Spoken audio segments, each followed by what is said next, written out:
자, 강의 다시 시작합시다. 지난 시간에 정책대간의 비교평가 기준에서 소망성 부분을 시작했습니다. 바로 효과성을 우리가 이야기를 했는데요. 효과성이라는 것은 정책 목표를 달성해서 나타나는 결과가 효과입니다. 근데 이 효과가 바로 정책을 추진하게 된 이유가 되니까 가장 중요한 기준이다. 그러나 그 효과성만 따지면은 정책 때문에 희생된 대가, 즉 정책 비용이 가만히 되지 않는다. 그런 결점이 있다라는 이야기였습니다. 그런데 그 결점을 극복하기 위해서 등장한 것이 능률성입니다. 즉 능률성은 정책 효과만 보는 게 아니라 비용까지 감안을 해서 비용까지 봐서 한마디로 이야기를 하면은 똑같은 비용으로 똑같은 희생으로 보다 많은 효과를 가져오는 대안이 더 바람직한 대안이다. 이런 식으로 이야기를 하는 겁니다. 그 정책 효과를 비용으로 나눈 베네피트 코스트. 이게 나중에 코스트 베네피트 애널리시스에서는 BC 레이쇼로 표현을 합니다. BC 비율로 표현을 해서 이 BC 레이쇼가 높은 대안이 좋은 대안이다. 제일 좋은 대안이다. 이런 식으로 표현을 합니다. 근데 정책 효과에는 물론 정책 목표 달성을 통해서 얻게 되는 효과도 있지만은 부수 효과들도 상당히 많이 나옵니다.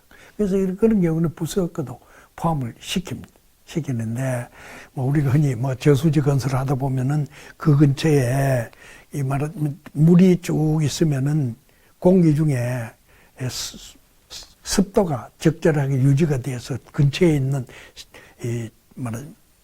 다른 식물들에게 도움도 준다. 이런 식의 이야기들도 합니다.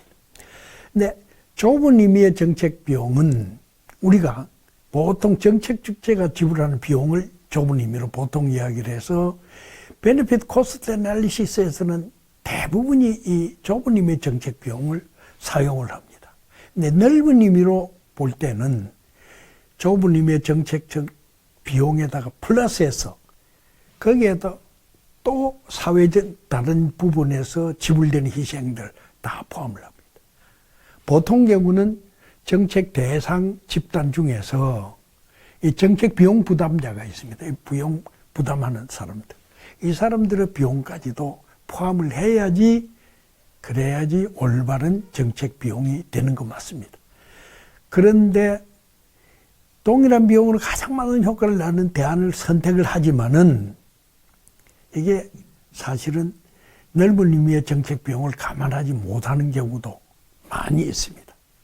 이론상으로 보면은 넓은 의미 정책 비용까지 다 감안을 하고 부수 효과도 다 포함을 시키면은 이런 식으로 사회 전체적으로 자원이 사용된다고 그러면은 모든 자원이 가장 능률적으로 사용되는 경제학자들이 흔히 말하는 자원의 최적 배분을 이룬다고 합니다.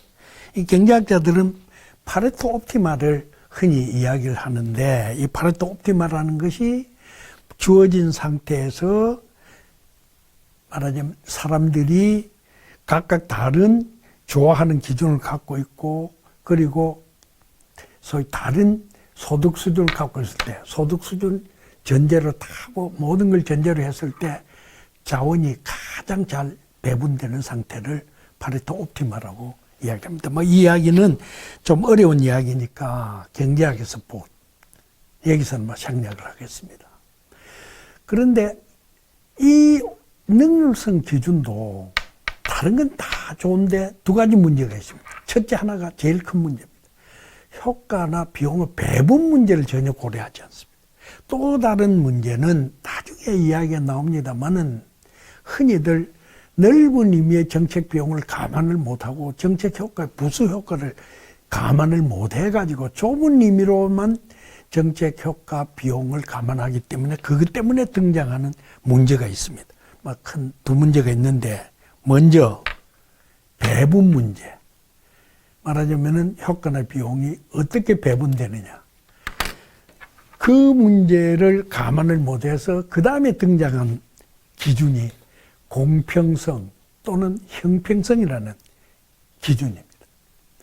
이 공평성, 형평성, justice, 평등성.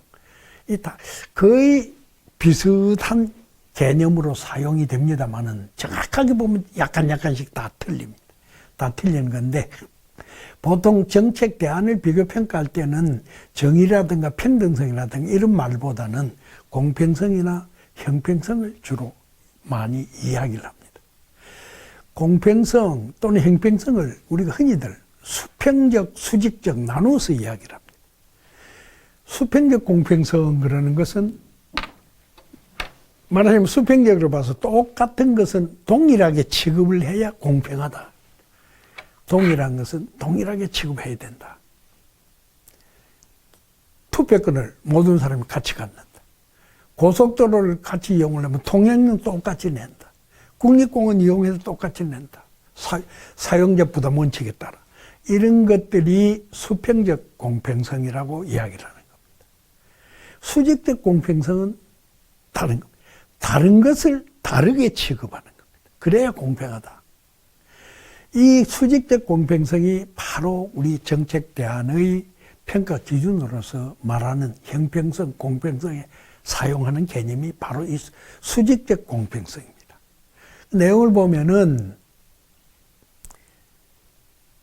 노력한 것만큼 배분받는 수평적 공평성이 아니라 사회적 약자에게는 보다 적은 부담을 시키고 혜택은 보다 많이 주는 이런 식의 상태를 수직적 공평성 또는 정치적 평등 여기에 가까운 개념으로 사용을 합니다. 그래서 이걸 구체적으로 보면은 소득 이전을 하는 고소득층으로부터 저소득층으로 이전을 시켜주는 복지정책이나 그리고 사회적 약자라고 기업가들로부터 또는 자본가들로부터 잘못하면 착취당한다 해서 그 노동자를 보호하기 위한 여러 가지 노동정책 이것들이 바로 공평성이나 형평성을 위한 겁니다. 그런데 이런 이야기가 정책 대안의 비교 평가 기준으로서 도대체 뭘 의미하느냐 하면은 정책 대안을 여러 가지를 고르다 보면 보고 비교를 해보면은 어떤 대안은 능률성이 굉장히 높은데 또 다른 대안은 능률성은 조금 떨어지지만은 형평성이 훨씬 좋은 대안이 있을 수가 있습니다. 예를 들어 이야기를 하면요. 저소득층이 많이 살고 있는 지역에다가 공원을 건설을 하면은 그게 효과가 좀 적더라도 고소득층이 많이 사는 지역에 공원 건설하는 거고 비교를 해서 이게 형평성이 좋으니까 이 지역을 선택을 한다.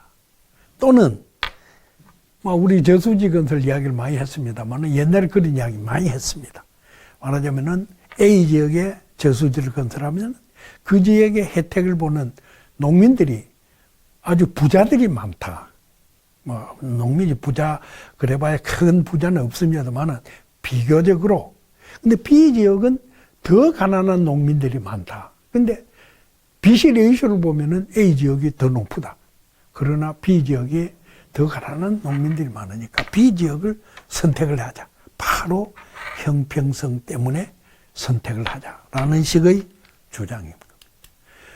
이 비교평가 기준이 이런 식으로 형평성 문제까지 나가면은 바로 그 형평성은 정치적 평등을 강조하는 것이기 때문에 그리고 가난하고 약한 사람들을 도와주는 것이 사회적 통합, 국민들의 화합 그런 것들이 좋기 때문에 그걸 우리가 채택을 해야 된다라는 이야기를 많이 합니다. 말하자면은 우리가 흔히 말하는 정치적인 효과가 크기 때문에 정치적 합리성이 크기 때문에 이런 이야기를 많이 합니다. 그래서 BC 레이쇼 같은 능률성을 따지는 것은 우리가 경제적 합리성을 강조한다라고. 즉 경제적으로 합리적이다라는 것은 동일한 비용을 들여서 보다 많은 효과를 내거나 똑같은 효과 내기 위해서 비용이 적게 드는 그게 능률적이니까 경제적으로 보면 그게 훨씬 더 좋은 거다. 경제적 합리성인데 방금 이야기한 대로 형평성 같은 거는 국민적 통합 그 다음에 화합, 이런 것들을 위해서 굉장히 좋다. 그리고 평등 가치를 향상시킨다.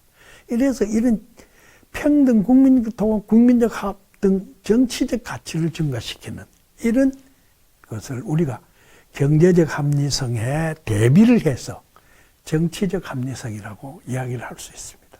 이 정치적 합리성, 한마디로 말하면 정치적 효과를 증가시킵니다. 평등이나 국민적 통합뿐만 아니라 자유, 그걸 향상시키는, 신장시키는 이런 것들이 다 정치적 가치를 증가시키는 거죠.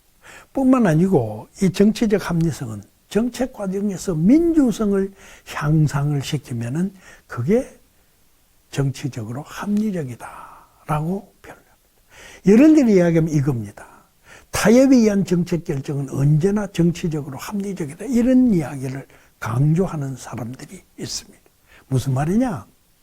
힘이 강한, 정치적으로 세력이 강한 집단이 약한 집단을 억눌러서 자기들이 원하는 정책을 결정을 한다거나 그런 것보다는 약한 집단도 약한 집단의 요구도 배려를 해서 그래서 적당한 선에서 타협을 해서 결정을 하면은 그게 훨씬 더 민주적이다. 훨씬 더 민주적이다. 이래서 타협에 의한 정책 결정이 언제나 정치적.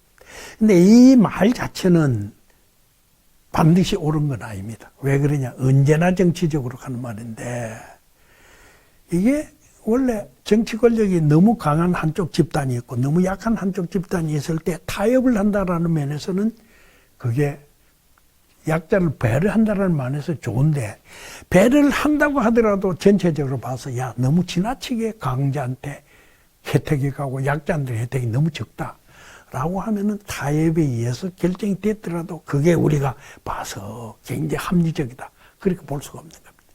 이게 무슨 말이냐 하면은 정치적으로 타협이라는 게 민주적인 결정 방법이기 때문에 바람직하긴 하지만은 그러나 정치 권력의 분포가 지나치게 한쪽에 기울어져 있으면은 그러면 그 타협이 반드시 좋은 결과를 가져오지 않습니다.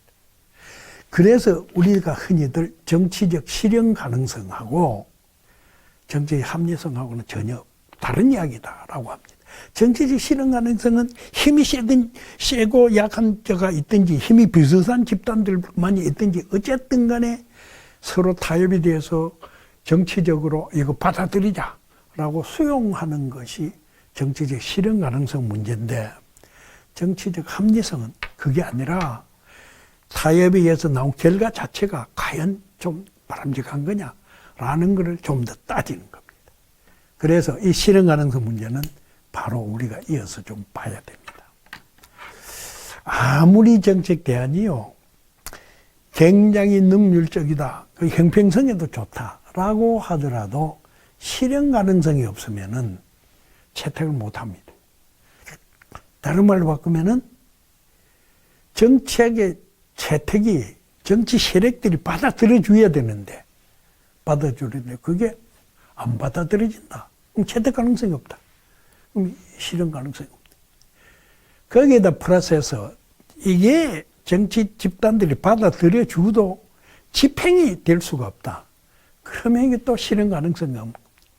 그래서 집행 가능성이 없는 것, 채택 가능성이 없는 대안을 붙들고 분석을 하고 열심히 결과 예측한다고 애를 써봐야 소용이 없는 겁니다. 그래서 그런 경우는 안 하는 게 좋다. 실현 가능성이 없는 정책 대안은 아예 결과 예측이나 이런 거 할 필요도 없이 포기를 하는 게 좋다라고 생각을 합니다. 근데 이런 소위 실현 가능성 중에 제일 이제 참 극복하기 어려운 게 기술적 실현 가능성. 현존하는 과학기술로서 실행이 가능해야 대안이 됩니다.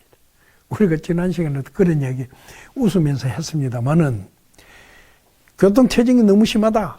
그래, 그러면 날아다니는 자동차가 있으면 그냥 당장 해결이 안 되겠느냐. 그러나 현존하는 과학기술로서 날아가는 자동차를 좀 못 만듭니다. 그래서 사실은 옛날에 핵물리학이 발전되기 전에는 원자력 발전이 에너지 정책으로서 수용될 가능성이 전혀 없었습니다. 근데 핵물리학 발전하다 보니까 핵폭발을 통제할 수 있는, 제어할 수 있는 시스템을 만들어내고, 그러니까 원자력 발전이 가능해졌다. 이런 식으로 막 우리가 기술적 소위 실현 가능성 그런 거는 현존하는 기술을 가지고 되느냐 안 되느냐 라는 문제를 따집니다. 불가능하면은 아예 대안으로서 값어치가 없는 겁니다. 재정적, 경제적 실현 가능성, 이것도 역시 상당한 제약 요인이 됩니다. 말하자면은 예산이 얼마 없는데 예산 범위를 훨씬 넘는 대안이 좋다. 예를 들어서 A 대안은 어떤 지역에다가 다리를 건설하는데 이 지역에다가 다리를 건설을 딱 하면은 주민들이 엄청난 효과를 본다. 그런데 건설비가 예산이 100억 있는데 건설비가 200억이 든다. 이러면 이건 채택이 불가능한 겁니다. 예산 범위 내에 들어가야 되는 겁니다. 또는 넓게 보면은 경제적 실현 가능성, 그런 말을 표현합니다. 국가 전체 경제적인 힘으로 봐서 과연 아주 큰 대형의 우리가 중형자, 뭡니까, 양자 가속기, 그런 것들을 도입을 해가지고 할 수가 있느냐. 뭐 이런 식의 이야기들. 굉장히 큰 프로젝트의 경우에 국가의 경제력이 감당할 수 있느냐 없느냐. 뭐 이런 걸 따져. 경제적 실현 가능성. 행정적 실현 가능성도 중요할 때가 있습니다. 집행을 하려고 그러면요, 요원이 있어야 됩니다. 집행 요원, 현장 요원이 있어야 됩니다. 전문가들이 있어야 됩니다. 그런데 그게 없다. 그러면은 행정적으로 봐서 실현이 어렵다. 이렇게 이야기합니다. 집행조직, 집행 전문 인력. 법적 윤리적 실현 가능성 문제도 간혹 나옵니다. 윤리적으로 봐서 그거는 안 좋다. 윤리적으로 봐서. 이런 경우가 요즘은 잘 없는데요. 여하튼 옛날에 이런 이야기들 간혹 있습니다. 우리가 당연히 법적으로 불가능한 일이다. 당연히 안 되는 겁니다. 근데 이것들 중에서 뒤에서 봅니다만은 정치적 실현 가능성이 있으면 방금 이야기한 행정적 실현 가능성 문제를 극복을 할 수 있다거나 예산 부족한 걸 정치 세력이 지원을 해서 또 온다거나 이래서 정치적 실현 가능성이 높으면 이 재정적 행정적 실현 가능성도 높일 수가 있는 수가 있습니다. 그래서 굉장히 중요한 겁니다. 그런데 이 정치적 실현 가능성이 바람직한 거냐라는 문제는 별개 문제입니다. 정치 실현 가능성은 원래 지금 현존하는 정치 세력에 의해서 수용이 되느냐. 강력한 비토 세력이 있다. 그러면 채택 불가능합니다. 그 비토 세력이요, 원래 정치적으로 굉장히 큰 집단이 아니더라도 일부 집단에서 목숨 걸고 이거는 막아야 되겠다. 이런 식으로 나오면은 채택이 불가능합니다. 근데 사실은 많은 정책 대안들이 그거 괜찮을 것 같은데 라고 하면서도 현존하는 정치 세력이 그거 안 돼. 그래서 막아버리면은 불가능해집니다. 이게요, 선진국에서는, 민주화된 국가에서는 소위 실현 가능성이 사실은 따져놓고 보면 정치 세력의 또는 정치 권력의 배분이 좀 이렇게 골고루 분산되어 배분이 되어 있습니다. 다원주의 사회에서는 정치적 실현 가능성이 바로 민주성하고 연결이 될 수가 있습니다. 즉 말하자면 다원주의 사회에서는 정치적으로 실현 가능성이 없다 그러면 민주적으로도 별로 바람직스럽지 못한, 그런, 정치적으로 바람직스럽지 못한 그런 게 됩니다. 그런데 이제 후진국은 정치 권력이 한쪽에 너무 몰려있는 경우가 있습니다. 몰려있는 경우가 있으면은 이게 말하자면은 정치적 실현 가능성이 없다. 근데 사실은 소망성 측면에서 굉장히 바람직스러운데 정치적 실현 가능성이 없어서 일 채택 못한다. 이런 경우가 상당히 있을 수가 있다. 그러나 어쨌든 간에 실현 가능성이 없는 것은 여기에 지금 바로 방금 이야기한 그런 이야기. 정치적 합리성과는 전혀 다르다. 현존의 정치 권력 분포가 비민주적이면 정치적 약자들의 요구는 무시되거나 억압된다. 정치 권력 분포가 이상적이라야 정치적 실현 가능성이 정치적 합리성하고 일치할 수 있다.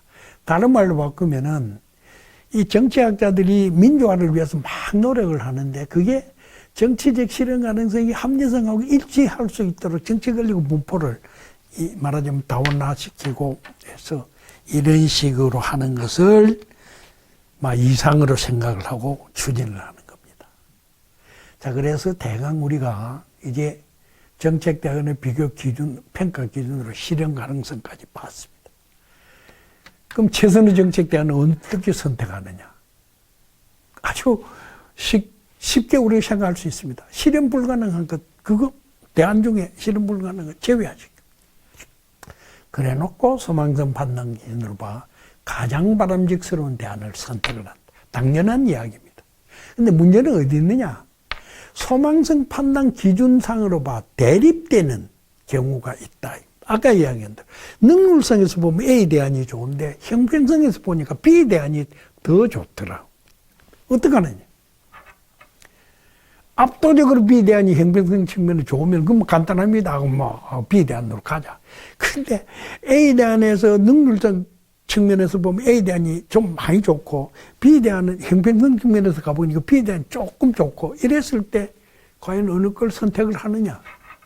이게 결정을 하는 게 말하자면 기준들 간의 우선순위나 비중을 결정하는 거죠.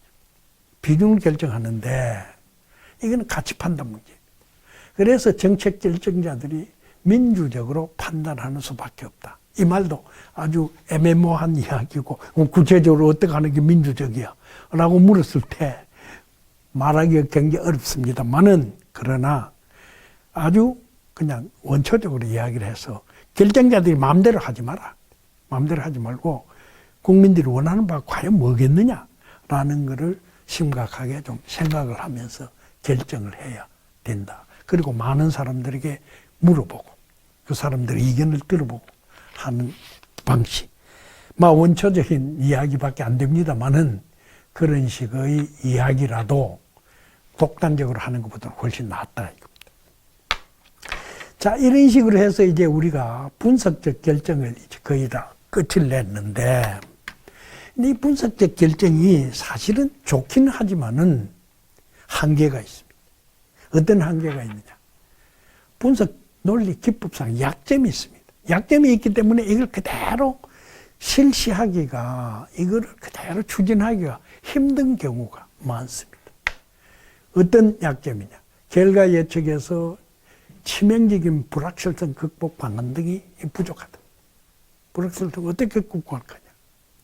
그 다음에 충돌하는 소망성 판단 기준들 간의 우선순위 결정하는 거.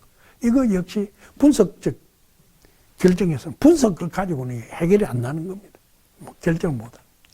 그 다음에 정책 효과나 비용을 통합하고 판단을 할 수 있는 지표가 있으면 참 좋은데 그 지표가 없습니다. 정책 효과는 문화재를 보호하는 효과도 있고 교통을 체증을 완화하는 효과도 있고 그런데 문화재 보호 효과하고 교통 체증 완화 효과 두 개를 통합해서 뭐 한다는 그런 기준이 나오느냐. 정책 비용은 돈으로 계산하는 게 어느 정도 계산이 됩니다만은 근데 효과는 다양하게 나오고 이걸 돈으로 계산할 수 없는 경우가 굉장히 많다. 이러한 약점 때문에 흔히들 분석적 결정이 도구적 합리성만 추구한다. 이런 비판을 받습니다. 이게 비판 이론가 중에 2세대 비판 이론. 이게 비판 이론은요, 독일에 말하자면 독일에서 1세대 비판 이론가들이 2차 대전 한참 막 진행이 되고 할 때 그 시절에 1930년대 활동을 많이 했는데 이 사람들이 어떤 이야기를 했느냐. 정부에서 하고 있는 일들, 정책을 결정하고 있는 일들, 이게 자본가들에게 너무 이익을 많이 주는 편향된 결정을 하고 있다. 소위 네오마크시스트적인 주장을 굉장히 많이 했습니다. 근데 2세대 비판 이론가들은 이제 2차 대전 이후에 등장한 사람, 하버마스 같은 사람이 대표적인 사람들인데 이런 사람들이 비판하는 내용 중에 우리 이 정책 분석하고 관련된 것 있습니다. 그게 바로 요겁니다. 어떤 식이냐. 도구적 합리성만 추구를 한다. 이 도구적이란 말이 무슨 말이냐 하면은 정책 목표가 있고 수단이 있습니다. 아까 우리를 쭉 돌아가 봅시다. 쭉 돌아가 보면은 정책 목표, 쌀 가격을 안정시키자. 정책 목표. 수단 뭐냐? 쌀 공급을 대량으로 늘리자. 또는 아니면 수요를 억제하자. 쌀 공급을 하자. 이래서 쌀 가격 안정 그것만을 목표로 삼고 쌀 공급을 대폭 늘린다. 이러다 보니까 가격이 훅 떨어져 가지고 쌀을 생산해서 팔아서 그거로 살아가는 수입원으로 삼는 농민들이 피해를 입는다. 그 피해는 그들 안 본다. 예를 들어서 이야기를 하면 그 피해를 별로 바라보지 않는데 이거는 아주 분명합니다. 쌀 몇 퍼센트 늘리면 가격이 얼마만큼 떨어진다는 몇 퍼센트 분명한데 농민들이 피해를 입는다. 얼마만큼 피해를 입는 건지 누가 피해를 입는 건지 이런 거 정확하게. 근데 이거는 비교적 그럼 쉬운데 아까 이야기가 나왔습니다마는 저수지를 건설을 한다. 농업용수를 공급을 한다. 라고 했을 때 이게 이제 수단이고 쌀 정산을 얼마만큼 해야 된다라는 게 목적입니다. 그런데 저수지를 건설을 하다 보면은 아까 이야기한 대로 이게 습도를 올려가지고 그 근처에 농작물뿐만 아니라 저 뭡니까 나무들 뭐 이런 데도 혜택을 주고 사람들한테 이 기관지 약한 사람들한테도 혜택을 주고 여러 가지 부수적 혜택이 나옵니다. 그러나 쌀 생산되느냐 마느냐 그것만을 따지기 때문에 A대안은 예를 들어 이야기하면 저수지 건설하는데 주변에 나무들도 많고 사람들 많이 살고 있어가지고 이게 사람들한테 혜택을 많이 주는데 쌀 정산뿐만 아니라 근데 A대안은 그거 많이 혜택을 주는 대신에 쌀 정산이 적다. 근데 B대안은 쌀 정산 많고 사람들이 별로 안 사는 지역에다가 했다. 그 혜택 적다. 그럼 쌀 정산 많이 되는 그것만 쳐다보고 대안을 선택을 합니다. 목표만 쳐다보고 그 목표를 제일 잘 달성하는 걸 열심히 하도록. 이게 꼭 뭐냐 하면 어떤 물건, 우리가 기계를 만들거나 도구를 만들 때 그 만들 목적이 있습니다. 그 목적 달성을 위해서 최선의 도구를 만들듯이. 근데 그런 식으로 생각하는, 목표만 생각한다. 목표만. 그걸 생각한다. 그거를 도구적 합리성이라고 이야기를 하는 겁니다. 그 도구적 합리성 그러는 말은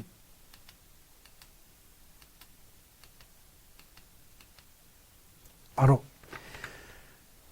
정책 대안을 비교평가해가지고 어느 대안이 좋으냐라는 걸 고르면서 목표 달성 거기에 집중해서 하고 다른 부작용이라든가 부수효과라든가 거기에 들어간 정책 비용이라든가 이런 걸 감안을 잘 안 한다. 안 해가지고 이렇게 하다 보니까 그것만 추구하다 보니까 정말 중요한 문화적 가치라든가 이런 거 소홀히 하고 그다음에 생태적 가치 소홀히 하고 그다음에 거기다 플러스해서 말하자면은 그 아까 이야기한 사회적 약자에 대한 피해가 간다라든가 그런 것도 소홀히 한다. 이런 비판입니다. 근데 우리가 실제로 그 분석적 결정을 할 때 보면 비시 레이쇼를 많이 사용하는 코스트 베네피트 애널리시스에서 주로 이걸 많이 사용하는데 보면은 이 말이 상당히 일리가 있습니다. 그래서 얘기는 바로 이 이야기인데 요즘 와서는요 하도 이런 주장이 많이 나오기 때문에 최대한으로 부수효과나 부작용도 감안을 하려고 그러고 그 다음에 사회적 비용도 감안을 하려고 그러고 목표 달성만 보는 게 아니라 다른 것도 보려고 그러는 그런 식으로 바뀌고 있습니다.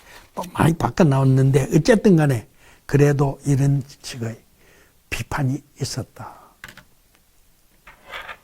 분석적 결정 한계가요. 분석적 결정하는데 노력이 많이 필요합니다. 그 비용도 많이 필요합니다. 그런데 그렇게 노력 많이 들여봐야 그 다음에 분석적 결정을 해서 좋은 대안을 만들었다. 분석적으로 안 했을 때보다 훨씬 좋은 대안을 만들었다. 그러지 않는 경우도 있다 이겁니다. 근데 분석적 결정은 비용하고 분석적 결정 효과를 따져가지고 효과가 커야 분석적 결정을 하지. 그래서 비분석적 결정이 필요한 경우가 있습니다. 정보 비용이 너무나 과다하다. 문제 상황이 급박해서 신속한 결정을 해야 된다. 당연히 우리가 상상을 해보면은 이런 경우에 이게 안 된다라는 걸 알 수가 있습니다. 그죠? 다 알 수가 있습니다. 그러나 분석적 효과가 크므로 꼭 분석적 결정을 해야 되는 경우가 있습니다. 중대한 정책 문제, 차기의 정책에 큰 영향을 미치는 결정. 그죠? 이런 경우는 해야 된다. 이 중대한 정책 문제는 무슨 말인지 아는데 차기의 정책에 큰 영향을 미치는 결정 경우. 뭐냐? 닉슨 대통령이 옛날에 중국, 소련하고 막 완전히 냉전 체제에서 적대 관계에 있다가 중국하고 갑자기 협상을 시작해. 외교를 트게 됐습니다. 키신저가 북경으로 가고 막 그래가 등소평이 만나고 막 이런 식으로 했다. 그 중국과 외교를 말하자면 외교 관계를 개설하는, 다시 시작하는 그러한 결정은요. 그 다음에 소련과의 정책, 소련과의 외교, 유럽과의 외교, 일본과의 외교, 한국과의 외교 전반에 걸쳐서 뒤에 결정된 내용에 엄청난 영향을 미칩니다. 뭐 이런 결정들이 있습니다. 생각을 해보면요. 이것만이 아니라 여러 가지 정책이 있습니다. 그린벨트가 있는데 일부를 헐어서 주택을 짓는다. 그 헐고 나면은 그 다음에 나머지 옆에 있는 그린벨트가 쓸모없이 그린벨트 작용을 못하는 수가 있습니다. 그럼 다시 그것도 헐어서 또 해. 이런 식으로 영향을 미치는 경우가 굉장히 많습니다. 거꾸로요. 사람들이 도시가 발전해 나가면 바깥으로 팽창합니다. 팽창할 때 뭐 서울 근처에 이런 일이 많이 벌어졌습니다. 가가지고 주택업자들이 가서 건설을 해서 집을, 아파트를 막 짓는다. 근데 맨 처음에 그놈을 짓기 시작할 때 아예 도로도 좀 확정을 지우고 뭔가 이렇게 해가지고 앞으로 이 지역이 집이 많이 들었으면 어떻게 될까 예상을 해서 야, 도로는 이렇게 나가니까 아파트 지을 때 여기는 들어오지 마. 이쪽은 하지 마. 이쪽에는 뭐가 들어오지. 그런 식으로 설계를 미리 해두면은 아주 그 다음에 좋아지는데 맨 처음에 막 개발이 시작될 때 내버려뒀다. 내버려둬도 개발, 그냥 방임 정책을 썼다. 나중 되니까 이게 엉망이 돼서 교통이 체계가 그냥 골목길 꼬불꼬불이 되고 아주 좁은 골목 길이 되고 해가지고 교통 문제가 엄청 심하게 막 그런 경우가 많습니다. 막 이것들 해도 분석적 결정이 어려울 뿐만 아니라 정치적 반대 심하다. 정치적 실현 가능성이 없는 대안을 붙들고 실험 전혀 필요 없는 노력을 하는 겁니다. 이런 것들이 막 분석적 결정의 한계. 그 다음에 이 분석적 결정을 이야기를 할 때 나오는 이야기가 정책 결정, 행정 조직이라는 큰 조직에서 주로 이루어집니다. 국회라는 큰 집단에서 이루어집니다. 근데 이게 제약이 있다. 특히 조직에서는 학습 효과가 있어가지고 옛날에 이런 문제가 있었는데 대안 여러 개 중에 이거 선택했다. 그럼 선택한 대안을 기억 속에 넣어둡니다. 기억 메모리 창고 속에 탁 집어넣어둡니다. 그래서 그 비슷한 문제가 터지면 그거 탁 꺼내가지고 사용합니다. 그거를 프로그램 레퍼토리 그럽니다. 그 저장해두는 메모리, 저장 창고. 그게 프로그램 레퍼토리. 그 창고에서 뽑아내서 우리가 프로그램 목록이라고 번역을 합니다. 목록에서 뽑을 그런 식으로 결정을 하는데 SOP 그러는 거는 어떤 문제가 생겼을 때 해결하는 절차를 쫙 만들어. 그게 그 절차, 다시 문제가 발생하면 그 절차를 따라가는 겁니다. 이런 식의 이야기. 분업하고 활거주의 때문에 발생하는 합리적, 분석적 결정 제한. 그 다음에 하위 상달 과정에서 정보가 왜곡되가 올라간다. 요 이야기들은요, 나중에 정책 결정론에서 우리가 자세히 봅니다. 현실의 정책 결정이 어떻게 되느냐 했을 때 조직에서, 집단에서 결정이 되는 내용을 주로 사이먼이나 마치 같은 사람들의 기업체 연구인데 우리가 자세히 보게 됩니다. 왜 자세히 보느냐? 아주 중요하기 때문에 자세히 봅니다. 그래서 막 그때 가서 보기로 하고, 분석적 결정을 불가능하게 하는 위기 상황, 우리가 다 아는 겁니다. 위기 상황에서 분석적으로 뭐 대안 탐색을 쭉 해가지고 일일이 해나가는 잘 못합니다. 특히 전혀 예상하지 못한 돌발 사태가 벌어지면은 정말 어렵습니다. 근데 막 이런 사태가 한번 벌어지면은 다음에 다시 벌어질 때 대비해서 여기에 미리 예방책을 만들어 두는 게 좋다라는 상식적인 이야기를 정책학자들도 하고 있습니다. 뭐 도리가 없는 이야기입니다. 그래서 위기 상황이나 막 이런 경우는, 이런 위기 상황에서 실제로 결정할 때는 신뢰할 만한 능력 있는 소수자 동반자들끼리 모여가지고 급박하고 한 상황이니까 비공식적으로 결정이 됩니다. 그래서 고도로 집권하던 결정, 정치권에서도 어느 정도 용인을 합니다. 왜 그러냐? 이건 어쩔 수 없다, 상황이. 이게 외교 문제라든가 국방 문제에서 이런 사태가 많이 벌어집니다. 갑자기 북쪽에서 사고를 일으켰다. 연평도 해군 기지에다 포격을 했다. 어떡하겠냐? 거기 대응책을 빨리 씌워. 그런 식으로 결정하는 거예요. 그래서 이거를 왜 우리한테 인원 안 하고 결정했어? 정치권에서 그런 이야기 안 한다. 안 합니다. 그 정책을 용납. 여하튼 아까 이야기한 대로 위기 상황이 한번 나오면은 거기에 대한 예방 조치를 미리 해둔다. 설례가 있습니다. 막 그게 우리가 이제 분석적 결정을 이야기를 하면요, 반드시 이 불가능하게 하는 극단의 상황이 있다. 예를 들면은 카오스 상황이라든가, 아까 이야기한 위기 상황이라든가, 이 카오스 상황에서, 혼돈 상황에서 벌어지는 정책 결정, 이거 어떻게 하느냐? 이런 이야기를 하는데, 이거는요, 아무래도 이야기가 조금 기니까 오늘은 요 정도까지 하고, 다음 시간에 이 카오스 이론부터 다시 좀 보도록 합시다. 예, 수고했습니다.